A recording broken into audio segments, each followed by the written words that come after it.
په خپلو لاسو دې رخصت کړم د پښیمانۍ اوښکې دې ولې په مخ ځینه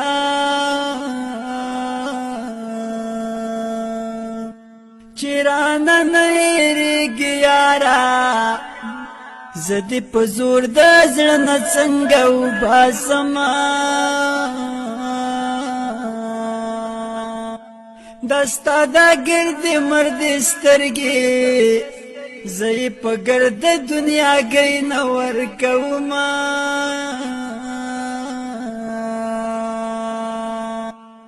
خاورې به شم خو در به نشم ستا بې قدرې به مې تر مرګه یادوینه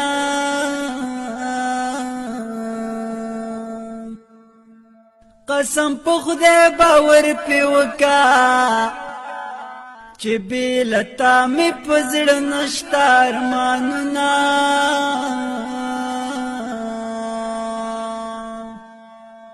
په وطن داسې خلک مړه شو لکه یاقوت لکه مرجان لکه لالونه